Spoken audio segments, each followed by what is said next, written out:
जय गुरु जी, शुक्राना गुरु जी, संगत जी। गुरु जी का अनंतम शुक्राना, लख लख बार शुक्राना, हर चीज़ दा शुक्राना, सांस दा शुक्राना। संगत जी, गुरु जी कहते हैं सबसे पहले तो गुरु जी के दर्शन करो। जय गुरु जी, शुक्राना गुरु जी। ओम नमः शिवाय, शिव जी सदा साय। ओम नमः शिवाय, गुरु जी सदा साय। संगत जी, गुरु जी कहते हैं हर सांस नाल शुक्राना करो, हर चीज़ नाल शुक्राना करो, क्योंकि गुरु जी के शुक्राना में इतनी शक्ति है, इतनी शक्ति है, इतनी शक्ति है कि कोई कुछ नहीं समझ सकता, कोई ये नहीं समझ सकता कि शुक्राना है क्या चीज़। शुक्राना संगत जी वो है जो हर वेले किया जाए। शुक्राना वो है जो हर चीज़ में किया जाए। शुक्राना संगत जी वो है जो हर दास को किया जाए। संगत जी, दुख हो सुख हो वो तो वक्त के परिवर्तन है। आज अगर वक्त बुरा है तो कल अच्छा होगा, आज अगर वक्त खराब चला तो कल वक्त बेकार होगा। तो संगत जी, गुरु जी कहते हैं कि वक्त के अनुसार चलो, लेकिन शुक्राना करो। अगर आप शुक्राना करते रहोगे, शुक्राना करते रहोगे तो हर चीज़ में आगे बढ़ोगे, कभी भी आपको विफलता नहीं मिलेगी, हमेशा आपको सफलता मिलेगी। जय गुरु जी, शुक्राना गुरु जी। संगत जी, हमें नहीं पता कि हम यह सेवा ठीक कर रहे हैं नहीं कर रहे, शिव पुराण को ऐसे पढ़ना ठीक है नहीं ठीक है, लेकिन गुरु जी ने हमें रास्ता दिखाया तो हम संगत जी कर रहे हैं। तो जय गुरु जी, शुक्राना गुरु जी, अनंतम अनंतम शुक्राना, लख लख बार शुक्राना। जय गुरु जी। ओम नमः शिवाय, शिव जी सदा साय। ओम नमः शिवाय, गुरु जी सदा साय। जय गुरु जी। जय गुरु जी। दक्ष की तपस्या और देवी शिवा का उन्हें वरदान देना।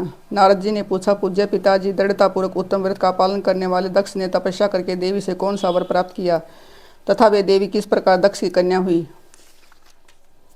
ब्रह्मा जी ने कहा कि नारद, तुम धन्य हो। इन सभी मुनियों के साथ भक्तिपूर्वक इस प्रसंग को सुनो। मेरी आज्ञा पालन कर उत्तम बुद्धि वाले महाप्रजापति दक्ष ने अक्षर सागर के उत्तर तट पर स्थित हो देवी जगदम्बिका को पुत्री के रूप में प्राप्त करने की इच्छा तथा उनके प्रत्यक्ष दर्शन की कामना लिए उन्हें हृदय मंदिर में विराजमान करके तपस्या प्रारंभ की। दक्ष ने मन को संयम में रखकर दृढ़तापूर्वक कठोर व्रत का पालन करते हुए सोच संतोष आदि नियमों से युक्त हो 30,000 दिव्य वर्षों तक तप किया।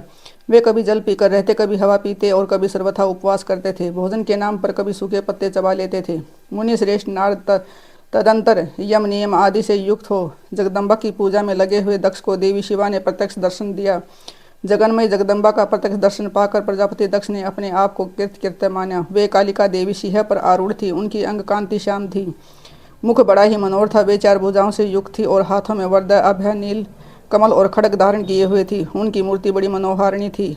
नेत्र कुछ लाल थे। खुले हुए केस बड़े सुंदर दिखाई देते थे। उत्तम प्रभा से प्रकाशित होने वाली उन जगदम्बिका को भली भांति प्रणाम करके दक्ष विचित्र वचनावलियों द्वारा उनकी स्तुति करने लगे। दक्ष ने कहा कि जगदम्बे महामाये जगदीशे महेश्वरी, आपको नमस्कार है। आपने कृपा करके मुझे अपने स्वरूप का दर्शन कराया है। भगवती आदि मुझ पर प्रसन्न होइए, शिव रूपिणी प्रसन्न होइए, भक्त वरदायिनी प्रसन्न होइए, जगन मान्य आपको मेरा नमस्कार है। ब्रह्मा जी कहते हैं कि मुने से अंत चित्त वाले दक्ष के इस प्रकार स्तुति करने पर महेश्वरी शिवा ने स्वयं ही उनके अभिप्राय को जान लिया। तो भी दक्ष ने इस प्रकार कहा, दक्ष, तुम्हारी इस उत्तम भक्ति से मैं बहुत संतुष्ट हूँ। तुम अपना मनोवांछित वर मांगो, तुम्हारे लिए मुझे कुछ भी देय नहीं है।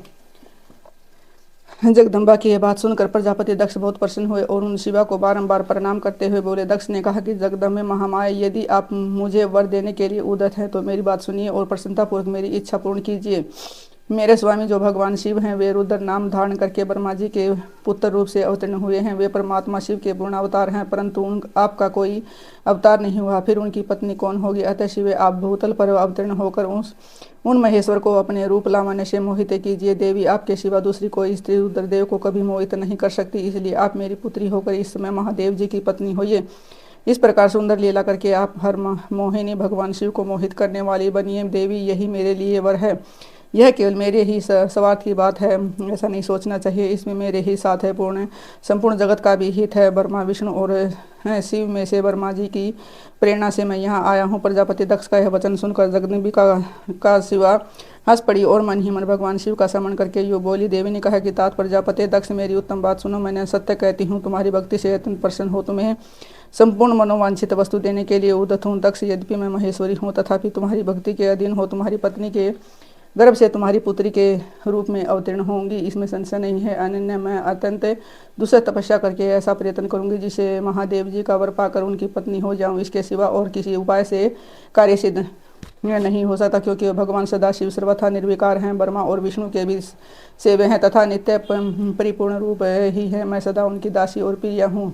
प्रत्येक जन्म में वे नाना रूपधारी शंभु ही मेरे स्वामी होते हैं। भगवान सदाशिव अपने दिए हुए वर के प्रभाव से ब्रह्मा जी की भ्रुकुटी से रुद्र रूप में अवतीर्ण हुए हैं। मैं भी उनके वर्ष उनकी आज्ञा के अनुसार यहाँ अवतार लूंगी। तात अब तुम अपने घर को जाओ। इस कार्य में जो मेरी दूती अथवा सहायिका होगी उसे मैंने जान लिया है। अब शीघ्र ही मैं तुम्हारी पुत्री होकर महादेव जी की पत्नी बनूंगी। दक्ष से यह उत्तम वचन कहकर मन ही मन शिव की आज्ञा प्राप्त करके देवी शिवा ने शिव के चरणारविंदों का चिंतन करते हुए फिर कहा, प्रजापति तुम, परंतु मेरा एक प्रण है, उसे तुम्हें सदा मन में रखना चाहिए। मैं उस प्रण को सुना देती हूँ, तुम उसे सत्य समझो, मिथ्या न मानो। यदि कभी मेरे प्रति तुम्हारा आदर घट जाएगा तभी उसी समय मैं अपने शरीर को त्याग दूंगी, अपने स्वरूप में लीन हो जाऊंगी तथा दूसरा शरीर धारण कर लूंगी। मेरा यह कथन सत्य है प्रजापति। प्रत्येक सर्ग या कल्प के लिए तुम्हें यह वर दे दिया गया है। मैं तुम्हारी पुत्री होकर भगवान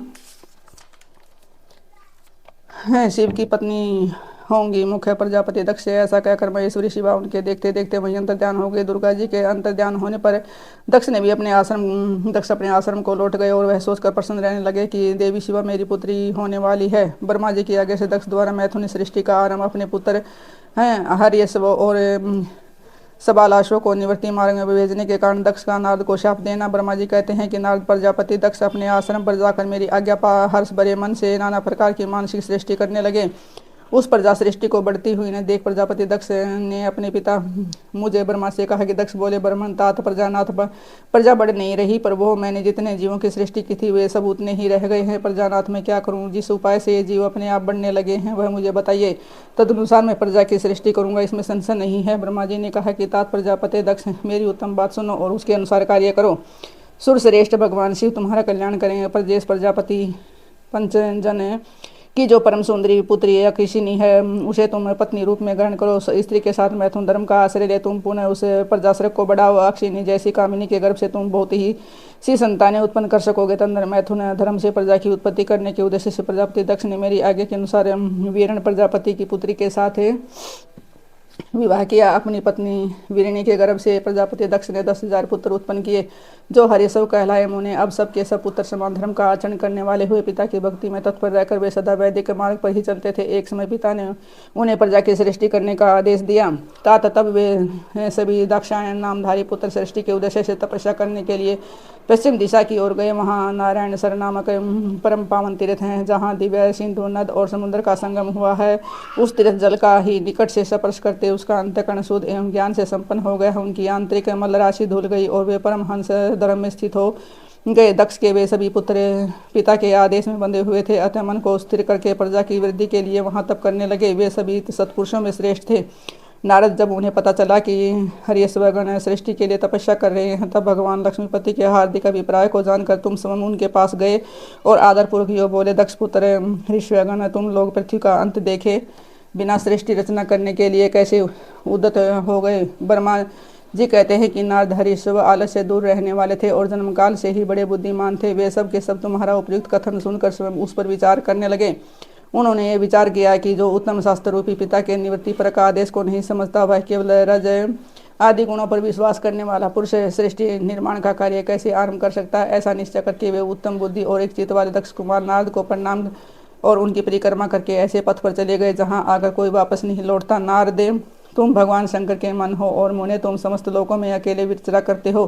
तुम्हारे मन में कोई विकार नहीं है क्योंकि तुम सदा महेश्वरी की मनोवृत्ति के अनुसार ही कार्य करते हो।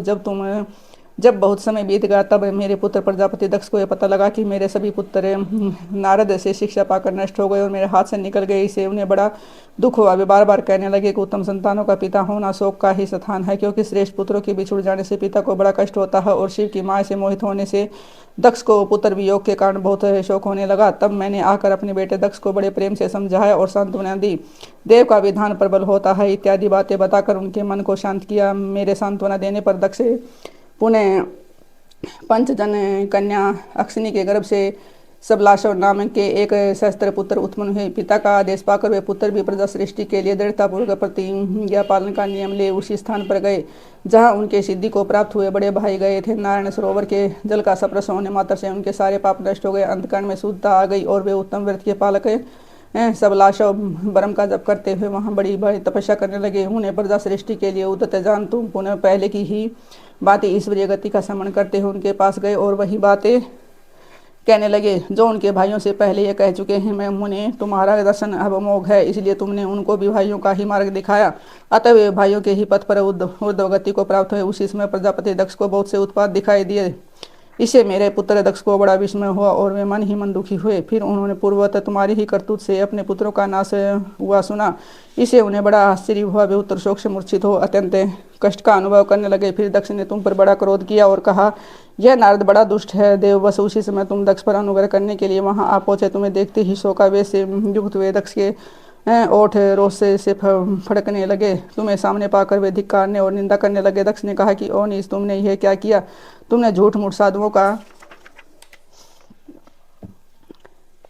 बाड़ा पहन रखा है। इसी के द्वारा ठग कर हमारे भोले भाले बालकों को तुमने भिक्षुओं का मार्ग दिखा है। यह अच्छा नहीं किया। तुम निर्दय और सठ हो, इसलिए तुमने हमारे इन बालकों के जो अभी ऋषिगण, देवगण और पितर ऋण से मुक्त नहीं हो पाए थे, लोक और परलोक दोनों के श्रेय का नाश कर डाला। जो पुरुष इन तीनों ऋणों को उतारे बिना ही मोक्ष की इच्छा उनमें मन में माता पिता को त्याग कर घर से निकल जाता है, सन्यासी हो जाता है, वह अधोगति को प्राप्त होता है। तुम निर्दय और बड़े निर्लज्ज हो, बच्चों की बुद्धि में भेद पैदा करने वाले हो, अपने सुयश को स्वयं ही नष्ट कर रहे हो। बूढ़ बते तुम भगवान विष्णु के पार्षदों में व्यर्थ ही घूमते फिरते हो। अधमादम, तुमने बारंबार मेरा अमंगल किया है, अतः आज से तीनों लोकों में विचरते हुए तुम्हारा पैर कहीं स्थिर नहीं रहेगा, अथवा कहीं भी तुम्हें ठहरने के लिए स्थिर ठोर ठिकाना नहीं मिलेगा। नारद, यद्यपि तुम साधु पुरुषों द्वारा सम्मानित हो, तथापि उस समय दक्ष ने शोकवश तुम्हें वैसा शाप दे दिया। वे ईश्वर की इच्छा को नहीं समझ सके। शिव की माया ने उन्हें अत्यंत मोहित कर दिया था। मुने, तुमने उस शाप को चुपचाप ग्रहण कर लिया और अपने चित्त में विकार नहीं आने दिया। यही ब्रह्म भाव है। ईश्वर कोटि के महात्मा पुरुष स्वयं शाप को मिटा देने में समर्थ होने पर भी उसे सह लेते हैं। जय गुरु जी, शुक्राना गुरु जी। संगत जी, गुरु जी का अनंत अनंत शुक्राना, लख लख बार शुक्राना, हर चीज का शुक्राना, हर सांस का शुक्राना। मेरे गुरु का आपका लख लख बार शुक्राना, हर चीज का शुक्राना। संगत जी, गुरु जी कहते हैं, क्या कठिनाई कैसी भी हो, परिस्थिति कैसी भी हो, बस शुक्राना करो। मेरे मालिक तेरा लख लख शुक्राना, मेरे मालिक हर बार का शुक्राना, मेरे मालिक हर चीज का शुक्राना, मेरे मालिक हर सांस का शुक्राना, जो दिते दुख का शुक्राना, जो दिते सुख का शुक्राना। संगत जी, आज के पाठ में यही विराम करते हैं। विराम नहीं करेंगे संगत जी, सॉरी, मुझे माफ़ करना, विराम नहीं करेंगे कभी भी पाठ में, क्योंकि पाठ हमेशा चलता रहेगा, चलता रहेगा, चलता रहेगा। जय गुरु जी, शुक्राना गुरु जी, अनंतम अनंतम शुक्राना, लख लख बार शुक्राना। संगत जी, गुरु जी कहते हैं परिस्थितियाँ तो बदलती रहती है। आज बुरा वक्त है तो कल अच्छा होगा। तो वक्त अगर बुरा है तो गुरु जी के सहारे निकाल लो, क्योंकि गुरु जी ही पार लगाएंगे। वक्त अगर बुरा है तो गुरु जी के सहारे निकाल लो, तो गुरु जी ही पार लगाएंगे। वक्त अच्छा भी आएगा, वक्त बुरा भी आएगा, वो तो वक्त की फितरत है, कभी अच्छा तो कभी बुरा। तो जय गुरु जी, शुक्राना गुरु जी।